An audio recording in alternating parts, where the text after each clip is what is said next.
Hello! Good evening, ladies and gentlemen. Welcome to the Crafters Forum with Mommy Lee. I'm your host, Lisa Lee of Crafty Hobbies by Lisa, of course. And for today's topic, ang gagawin po natin, ang ating pag-uusapan is traits of a successful crafter. That's for today. And we'll be later on, after this first session of live, magkakaroon po tayo ng 15 minutes break. And then, we're going live again via TikTok. If you want to join us, you can go to TikTok and, comment. Or pwede rin dito, lalabas din po tayo dito sa Facebook. Okay, so, alam po natin, nowadays, crafting is becoming more popular. Especially crochet and knitting or anything that has something to do with yarns or any crafting actually.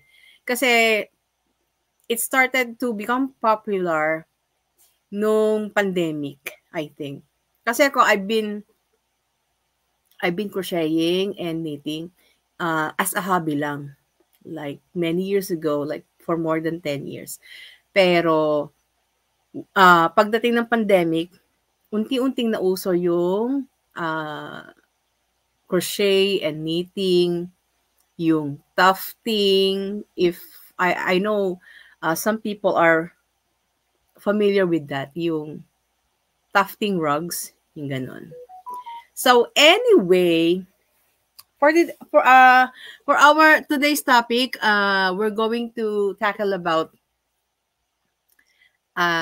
the traits of a successful crafter. So, ayun. So, ayan tayo. Traits that a crafter must have. So, ano ba yung mga dapat nating the qualities that we should have. Ang hirap minsan yung Tagalog eh. Actually, gusto ko talaga Tagalog. Anyway, so traits that a crafter must have in order to succeed in their own field. Pero, but first of all, ano nga pala yung masasabi nating, paano mo masasabi na successful ka as a crafter? Yung ba dahil kumikita ka ng malaki? Or you're just being happy with what you do? So, being successful in what you do really depends on the person. It really depends on your goal. Kung ano ba goal mo, kung maging happy ka lang or by just doing what you want, makapagregalo ka ng mga handmade goods sa friends and relatives mo, or gusto mong kumita. So, depende sa goal mo kung ano yung gusto mo doing your craft. Okay? So, of course, crafting, whether it's crochet, knitting, painting, or any other form, kahit ano pa yan, requires a combination of skills and characteristics and traits to be successful. Here are some traits that are beneficial for crafters. Okay? So, kung crafter ka, malamang sa hindi, meron ka nito. Number 1, of course, creativity. Pag crafter ka talaga, if you are into crafting, andun na yun eh. I think it's a natural trait of a crafter because you want to express your creativity in the craft that you do. This is the ability to generate original ideas, designs. This is essential for crafting. Crafters often need to think outside the box to create unique and innovative pieces. Yes naman. So, importante din po sa atin yung magkaroon tayo ng original ideas. Para masasabi natin sa atin ito, di ba? But so, wait lang. I-share ko lang yung ating, how do you call this? I-share ko lang. Please like and share our, ano yun? Ang ating, okay, share ko lang. Okay, share now. Okay. You can comment down para ano po. You can comment down para makita ko yung comments nyo and we can display your comments down below. Okay? So, ayun. So, going back to creativity. So, I think natural na sa mga crafters yan na merong creativity, di ba? So, that's to generate original ideas and designs essential for crafting. Okay. Their design may also be inspired by other crafters that they look up to. So, every crafter looks up to someone that they get inspired with. Katulad ng many crocheters really are inspired by this, pwede ko sasabihin, phenomenal crafter. Oh, phenomenal crafter daw. Si Miss Ali Jean, I think everybody knows, every crafter knows Ali Jean of Crafter's Muse. Diba? Kasi ang number one, bukod sa sexy at maganda na siya, napaka-creative niya sa kanyang mga creations. And yung mga patterns niya, talagang madaming bumibili. So, maano mo talaga na crocheters really look up to her. Kasi talagang hinahangaan siya, ano yun, yung sinusuportahan siya sa journey niya as a pattern maker. Okay. But this does not mean that they have to copy others' design. Ayun, their design may also be inspired by other crafters, but it doesn't mean that they have to copy others' design. Actually, alam nyo, pagdating sa crochet stitches and knitting stitches, marami nang nag-e-exist na knitting patterns or crochet stitches. Marami na nag-e-exist way back, long time ago. Baka malamang hindi pa tayo pinapanganak. Existing na yung mga patterns na ganun. Pero the thing is that how do you become creative using those existing stitches?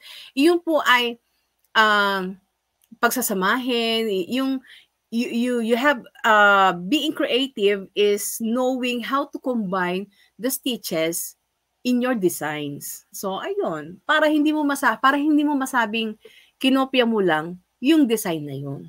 Kasi actually, for example, a simple granny square, in a simple granny square, you can do a lot of designs. It can be through color combination. It can be what crochet item you're going to make. Pwedeng tablecloth, table mat, pwedeng blanket, pwedeng wearable. So it really depends on you. Okay? So this aspect should be taken into consideration and done carefully in order not to cause plagiarism or copying someone's work. So medyo mag-ingat po tayo sa pagdating sa mga design na ginagawa natin. So as hindi tayo ano ng tao, masabihan na gaya-gaya. Okay. Okay. Meron bang mga ano dyan? Meron bang mga, you can comment down below. Pwede po kayong mag-comment. Pwede po kayo. Thank you to the 4 viewers. Pwede po kayo mag-comment. Comment mo po kayo mismo sa live. Sa live na ito. Okay? So, ayun. Next is patience, of course. Doing your craft. Okay, basahin ko muna. Crafting can be a time-consuming process requiring attention to detail and precision. Patience is necessary when working on intricate projects or design. Unlike machine-made items, handmade items like crochet and knitted take hours or even weeks to finish a project. Yes, every crafter, alam mo kung wala kang patience, huwag ka na maging crafter. O, diba? Hello, Nelly Haramin. Si ano yan eh? Si Sydney. Yes. Hi, Sydney. So, ayun. Ayun nga. Kung hindi ka crafter, kung wala kang patience, huwag ka nang maging crafter. Sobra naman yun, Pero hindi. Kasi, when doing, crafting, takes a lot of effort, takes a lot of patience talaga. Kasi, ito yung susubok talaga sa patience mo. Kasi, since this is manually done or handmade, rooms for mistakes are inevitable. Ibig sabihin ng inevitable, hindi siya maiiwasan. Okay? Hindi siya maiiwasan. Bakit? Kasi nga tao lang tayo eh. Sometimes we miss our count. We miss counting the stitches. Sometimes we miss kung ano na yung dapat natin gawin. Kailangan ba natin mag-increase or decrease? So, yung mga mistakes na gayon when it comes to doing your craft. Okay? And hindi katulad nga ng mga machine-made, ano na yan eh, nakaprogram na yan eh. Alam niyo po, I've been to a factory of knitted socks. Kasi meron akong kaibigan dati na may factory sila ng mga medyas, knitted medyas. Alam mo 'yon, siya, naka-program na talaga siya, dinidesign, tapos parang meron silang para siyang computer na yung pinoprogram yung design ng medyas. So, unlike handmade items, yung mga machine items kasi, na yun, naka-program na yun, and they are machines. Kumbaga, magkakamali, meron din mga mistake yung, kunyari, nabubuhol yung mga sinulid or mali yung pagkakaano, pero mas mabilis ang machine kasi pak, ganun lang yun, di ba? Okay. Hindi katulad pag handmade, pag nagkamali ka ngayon, ay, tas-tas ng tas-tas, tas ulit-ulit. Start from the start. Hindi katulad sa mga machine, pag ang machine nagkamali, reject lang. Pero patuloy lang yun ang patuloy ng gawa. Re-reject ka, tapos tuloy-tuloy lang ang gawa. Okay. Next is attention to detail. Small details can make a big difference in the quality of a crafted piece. Crafters must pay close attention to detail to ensure their work meets their standards. If crochet or knitting is your passion, you will not be satisfied if you miss a stitch, especially if you are creating, if what you are creating is for a customer. Okay. So, ito yung attention to detail. It means like, yung mga, how you do your craft step by step can really make a big difference. Especially if very meticulous ka pagdating sa quality ng crochet piece or handmade piece mo. So, if you are a true crafter, you must pay close attention to detail. Pero, may mga exemptions naman kasi some crafters or crocheters and knitters, like, pag nagkamali sila, usually, may mga pagkakataon na yung mga mistake natin sa stitches, nakikita natin kung kailan mga nakailang rows na tayo. So parang, ay, uulitin ko pa ba to? Pero if you are truly a crafter and you want your project perfectly done, baliwala sa'yo yung yung pagod ng pag-uulit. Kasi you want to make it perfect. Di ba? Kaya especially if you are doing this for a customer or for someone else. Kasi ako sa akin, I mean, I don't know with others, but in my opinion, kung ako lang naman ang gagamit and if it's not that noticeable, hindi siya masyadong pansin, okay lang. Or let's say yung mga anak ko, yung mga anak sa mga gagawa ako ng mga wearables for my kids, if nagkamali ako ng mga hindi naman masyado napapansin na stitches, okay lang yun, sige. Sa mga anak ko lang naman yan eh. But siguro we can be a perfectionist if para sa customer or tingin natin yung customer na gagamit nung handmade item natin is medyo meticuloso and medyo demanding. So, ingat po tayo doon. So, attention to detail is a must for that. Okay? Number 4. Ito, aside from attention to detail, yes, perseverance. Perseverance. Crafting often involves trial and error. Crafters need to be able to persevere. Ano ibig sabihin ng persevere? Yung not giving up. Willing to continue in spite of all the struggles. Yun ang perseverance. Kahit na nahihirapan ka na, tuloy pa rin, laban lang. Okay?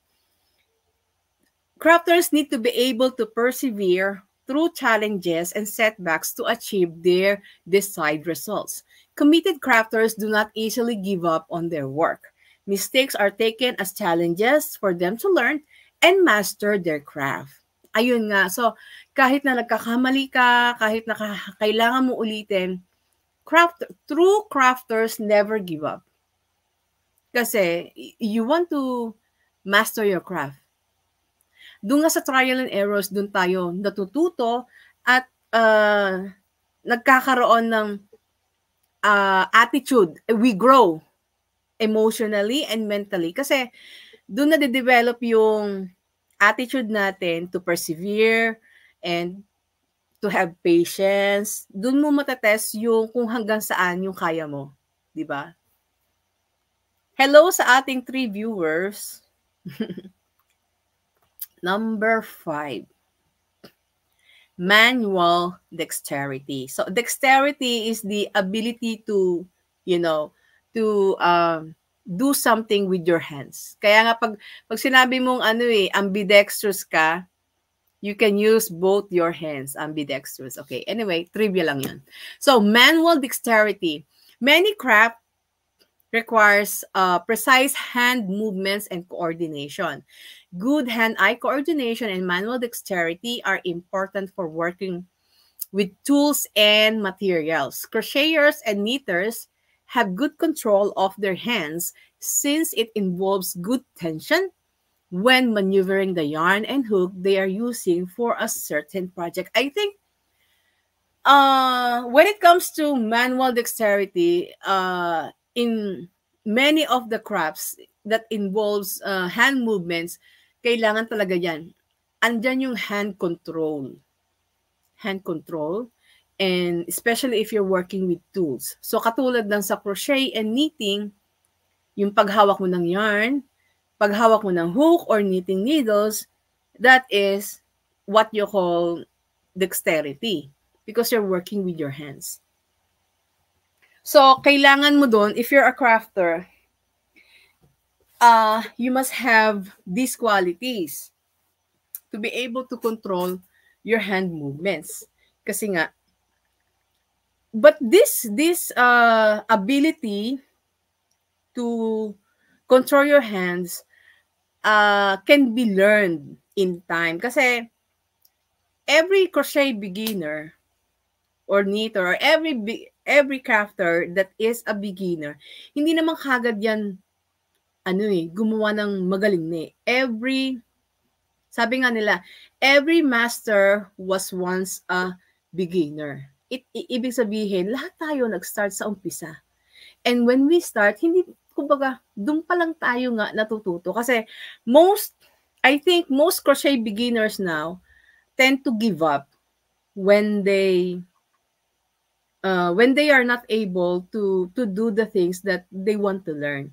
Let's say, for example, yung iba kasi nag-give up na pag hindi magawa yung mga stitches or hindi na nahihirapan sa control ng kamay, ng crochet. Hindi po ganun. Hindi po ganun yan na isang araw, 2 araw, marunong ka na. Hindi po. It takes a lot of practice. That's why, andun talaga, if you wanna be a crafter talaga, you must have patience, determination, andun na yung perseverance, and ito nga, manual dexterity. How do we achieve this kind of manual dexterity? This is through practice. Okay? So, sana maanohan nyo yun. Hello sa 2 viewers. Comment lang po kayo dyan. So, ayun. Number 6. Yun. Ito na. problem-solving skills. So, crafters often encounter unexpected challenges or obstacles during the crafting process. Hindi naman, yan hindi, kumbaga sa hindi araw-araw Pasko. Hindi laging Pasko. So, pag gumagawa ka ng mga handmade item, magkakamali ka, or minsan, patapos ka na sa project, doon mo makikita yung mali mo sa umpisa. Okay?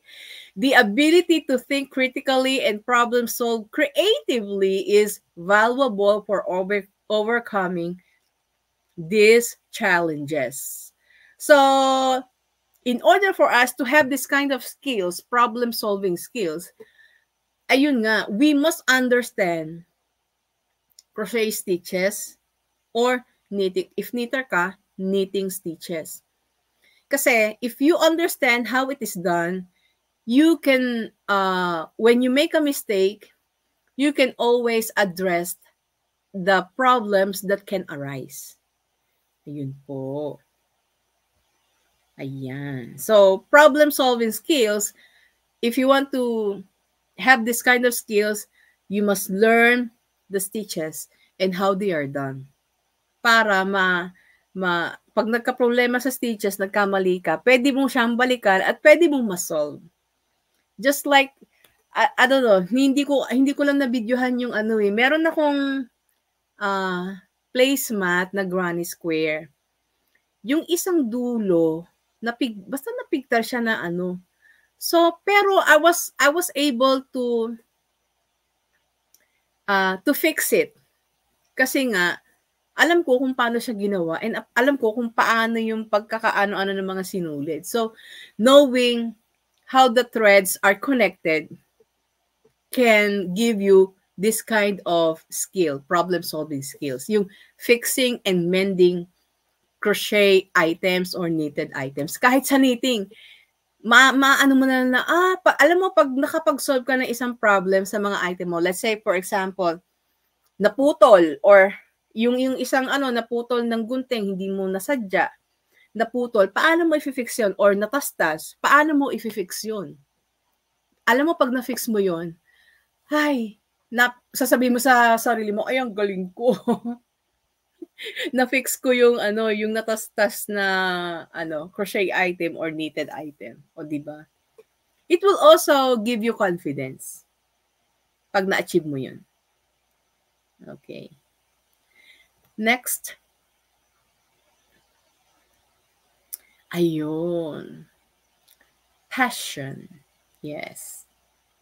Hello, Ma'am, Ate Lina. Ayun, yung passion.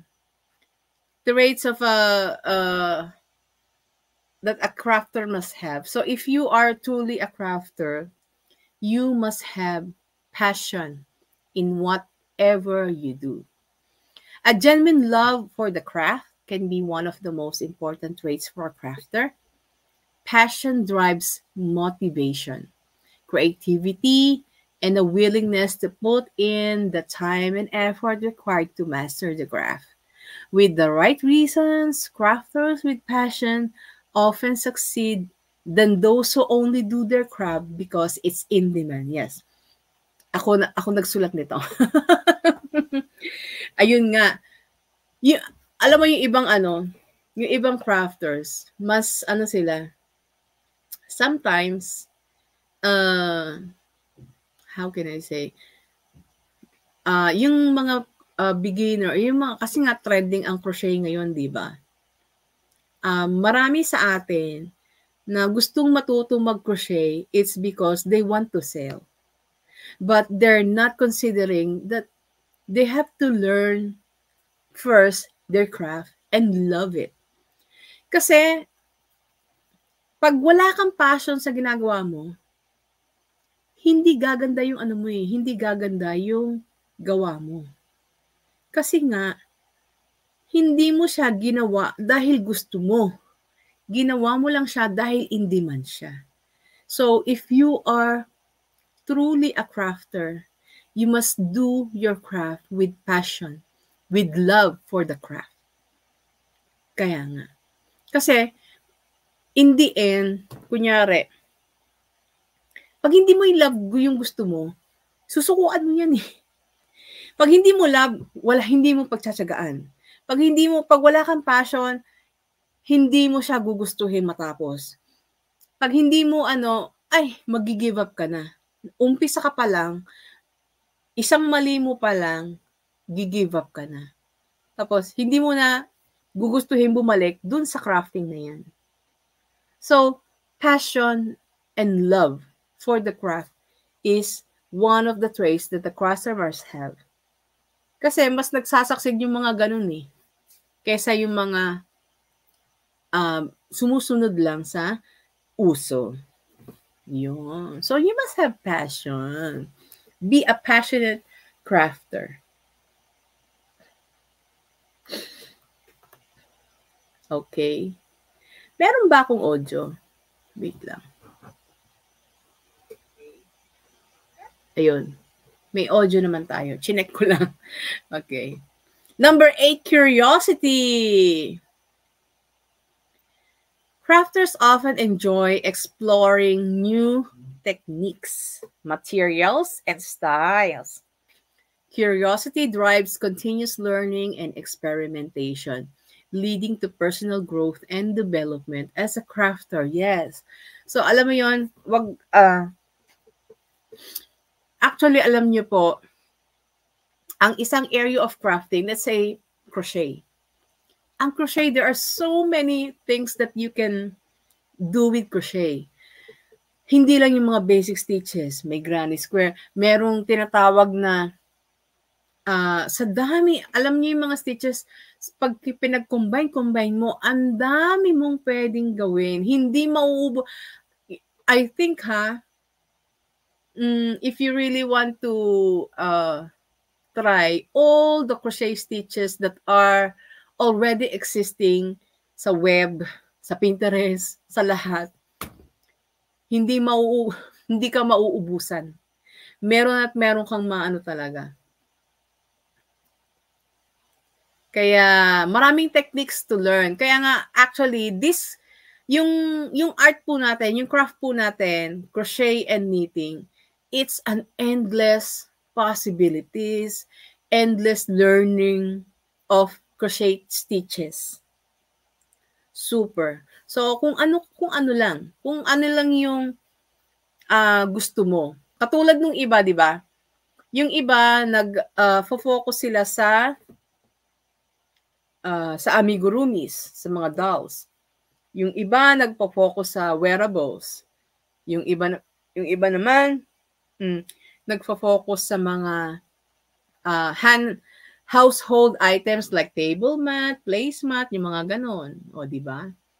So, kung ano yung hindi mo pa na-explore, siguro, if you wanna try other things that has something to do with your craft, the better. Kasi mas lalawak pa yung kaalaman mo and mas lalo kang malay mo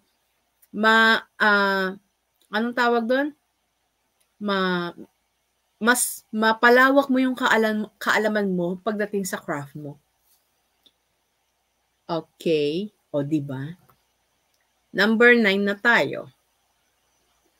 Yes. Organization. Keeping track of material. Yan. Dito tayo, uy, may insekto na. May nakapasok na insekto. Sorry. Spring na nga. May may lumilipad na eh. Nakaka-conscious na. Nakaka-conscious yung insektong lumilipad.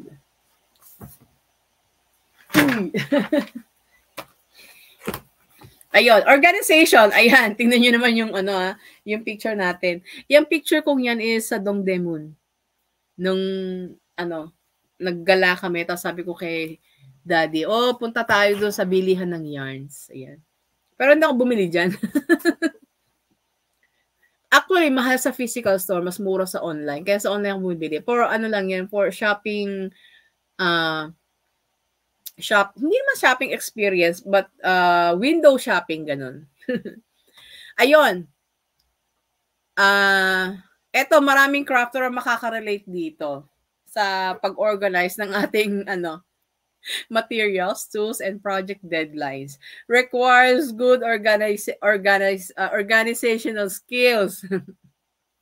Ayun nga. Kasi, especially siguro pag crafter ka and you're doing your craft for business. For business purposes, like yung gumagawa ka ng mga made to orders, yung mga gano'n, nagtitinda ka. So, eto talaga kailangan nyo. No, kung hindi, ay good luck na lang. Okay?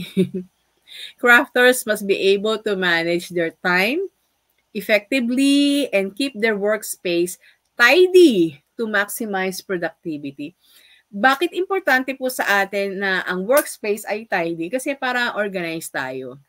Okay, kasi kung halo-halo, okay lang alam mo maraming mga crocheters na ano siguro na halo-halo yung mga whips nila, gano'n. So medyo dito ano ko, baksak ako dito pag organize ng ano. Sa organization ng mga bagay-bagay. Mamaya sa crafters forum natin, pagkasama ko na yung ibang crocheters, after this live, magkakaroon po tayo ng break and we're gonna be talking to other crafters. Ayun. Number 10, adaptability. Yes. Crafting can be a dynamic process with projects often evolving as they progress. Crafters must be flexible and willing to adapt their plans as needed to achieve the best results. Okay, adaptability. Ano bang ibig sabihin to? It means open to changes. Kasi minsan, merong mga, kunyari, meron kang sinusundang pattern and it doesn't fit you. For example, you're doing the project for yourself and tingin mo hindi magfi-fit sa'yo. So, anong kind of changes ang pwede mong gawin? So, be open to change. Yun yung tinatawag na adaptability. Okay? Para maano mo yung best results. Tsaka, alam nyo, sa mga patterns, especially if you are, how can I say, if you are following a pattern that is written by a foreigner, let's say from US or usually mga from Russia or ano, iba yung ano nila, iba yung yarn. Sometimes yung yarn na needed sa isang pattern is not for sale in the Philippines or sa lugar mo. Or for example, yung mga Pinoy na abroad gustong gumawa ng, how can I say, ng pattern ni Miss Ali Jean. Pero ang mga materials na nire-require sa pattern ni Miss Ali Jean mga yarn sa Pinas nasa abroad ka. So, how are you going to adapt to the pattern para mag-fit sa'yo, di ba? So, yung mga ganong scenario. So, open to change is, yun ang sinasabing adaptability. Okay, next. Attention to safety, of course. Depending on the craft, there may be safety hazards involved. Crafters must be knowledgeable about proper safety procedures and take precautions to protect themselves and others while working. Take note, protect yourself and others. So, especially sa mga nanay, alam nyo, no, hindi naman sa pag-aano, pero meron akong nakikita kasi iba na, I've seen some videos, yung mga nanay, nagko-crochet, nasa tabi ang baby. Yung baby, nginunguya yung yarn na hindi pa nalabhan. Hindi nyo alam kung saan ba nakastore yung yarn na yan. Baka mamaya may mga, hindi mo alam rin, hindi pa naman nalalabhan yung yarn eh. Alam yung mga, especially yung mga galing China na yarn, yung mga milk cotton na yarn na galing China, hindi mo alam kung paano nakastore yan. Oo, ginagawa natin wearables, pero nilalabhan muna yan bago isuot. Diba? So, ayun. So, aside from protecting ourselves, we must also protect others. Especially kung may mga anak tayong mga maliliit. Yan, yung mga gunting, yung mga matutulis. Alam mo ako, when I started crocheting and knitting, ang mga hooks ko talaga hindi naaabot ng, hindi naman sa pag-aano, hindi naaabot ng mga anak ko yan. Hindi nahahawakan ng mga anak ko yan. Tsaka ako, pag nagko-crochet, tulog na yung mga anak ko. Kasi alam ko maglilikot eh. Alam ko yung nagko-crochet ka tapos uupo sa kandungan mo. Kaya noon, nung mga baby pa yung mga anak ko, hindi talaga ako nagko-crochet pag andyan sila. Nagko-crochet lang ako pag nasa daycare sila or natutulog na sila. Doon ako nakakapag-crochet. Pero hindi during andyan sila sa tabi ko. Pag nag-aalaga ako ng bata, nag-aalaga lang ako ng bata. Pag wala sila sa tabi ko, doon lang ako nagko-crochet. So, although kanya-kanya naman ng ng style yan, but it's your own risk. Yung sa akin lang is, yun nga, nasa huli lagi ang pagsisisi. Iintay mo pa ba namang may maaksidente bago ka mag-ingat.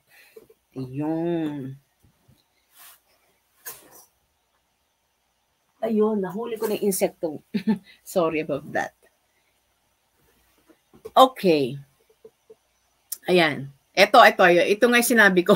It's also important for crocheters and knitters to carefully keep their sharp and pointed tools, needles and hooks, scissors, when not in use. So kahit hindi kayo nagko-crochet, pag naabot ng anak niyo yan, ay good luck na lang. Having your own craft studio that only you have access to will avoid certain accidents involving children. So ito talaga, mas maganda siguro talaga you have your own craft room na kayo lang ang pwedeng makapasok, or yung mga tools nyo na matutulis, yung mga bagay na hindi pwede sa mga bata, itaas nyo yung hindi maaabot ng mga bata.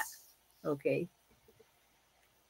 Kasi, yun nga, baka magsisi tayo sa huli.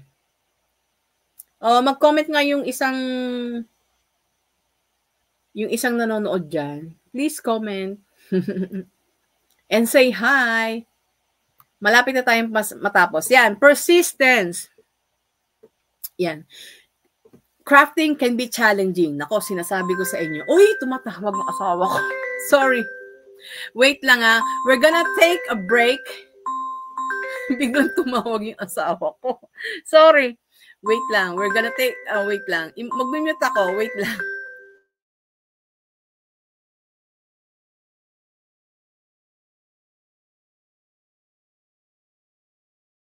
Ayun, nawala siya. Kasi ang tagal ko sigurong, ewan ko ba, mali ba yung dial? Baka nagkamali ng dial. Hello, Narmina Gogo Gula. Gia Malon. Hi! Welcome to our live. Sana po, panoorin niyo po ang replay dito and sa YouTube. Okay? Please like and share this live stream para makagawa pa po tayo ng content na ganito about crafting. Okay? Okay, this is called the Crafters Forum with Mommy Lee. At ang topic po natin today ay traits of a successful crafter. Yun. Okay. So, ayun, nawala na yung tumatawag sa akin. Okay, so now, we can continue. Hi, Jason Paul. Pa-shout out, Mommy Lee. Jason, who is this Jason? Hi, please like and share this live stream so para ma-reach out pa po natin yung iba na alam mo yan, ng mga crafters, and you can join us in our Crafters Forum. Mamaya at 9:15, we're going to have other crocheters and other crafters in our live stream. And makakapag-ano pa tayo, we're going to discuss these things, yung mga traits of a crafter must have. Okay? So, sana tayo? Persistence, yan. Crafting can be challenging and not every project will turn out perfectly. Crafters need to be resilient and willing to learn from mistakes rather than becoming discouraged. Keep creating and keep crafting. Yan. Kasi alam niyo po sa buhay talaga, kaakibat ng ano niya, challenges. Challenges talaga. So, sa mga challenges na ganyan, kailangan natin ng mahabang pasensya, perseverance. So, if we have patience and perseverance, automatically, we have persistence. Okay? So, dapat laban lang ng laban. Let's keep creating and keep crafting. Yeah, shout out kay Stitch Vibes. So, ayun. And, the traits associated with being a crafter such as creativity, craftsmanship, attention to detail, and a willingness to learn and improve are not necessarily innate. Ibig sabihin, hindi talaga siya nasa atin na kaagad. Hindi siya natural. Pero, pwede siyang matutunan. Ang creativity, craftsmanship, attention to detail, and willingness to learn and improve. Yang mga yan. Lahat, pati yung mga nabanggit din natin na mga traits ng crafter. Yung, ilan ba siya? 12. Yung mga 12 traits ng crafter na yon, hindi kaagad natin na pag pinanganak tayo, traits na natin. No. It can be learned through experience. It can be learned as we how do you call this? As we do our craft. Ayun. Kaya ayun. Hello, Juliet Labiles Alba. Ayan. So, eto nga, yung pagiging crafter natin, kaakibat niya ng lahat ng mga sinabi ko. Patience, perseverance. Pinaka-importante talaga, alam nyo, passion and love for the craft. Kasi pag meron kang passion and love for the craft, andyan na yan eh. Makukuha mo na yung patience, perseverance, yung you're not willing to give up. Kasi andun na lahat yun eh. Yung love and passion for the craft, it encompasses everything. Andun na yun. Okay. So, ayan, malapit na rin tayo matapos. Ayun. Thank you for your support and don't forget to support my Facebook, Lisa Lee or Mommy Lee, and my Facebook page, Crafty Hobbies by Lisa. Ito nga sa page na ito. And of course, meron din tayong sa YouTube na Crafty Hobbies Lisa. Ang ating Hello Sofia Esguera, ang ating pong itong live stream na ito will have a replay and will be uploaded sa YouTube, Crafty Hobbies by Lisa.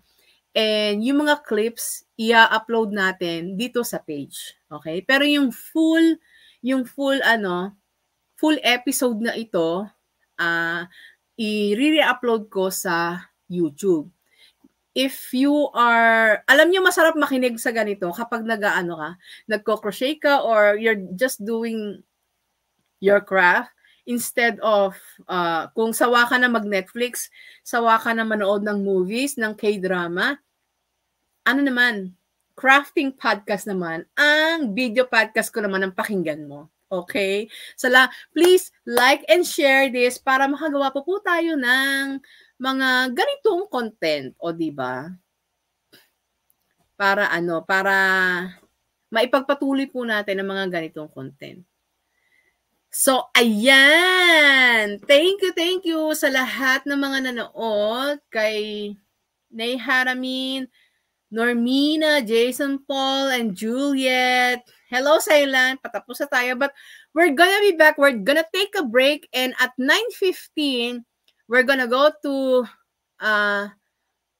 we're gonna go live again with some crafters para i-tackle more of this, kung ano ba yung tingin nila. Kasi magkakaroon pa po tayo ng mga opinion and panel of discussion about this topic.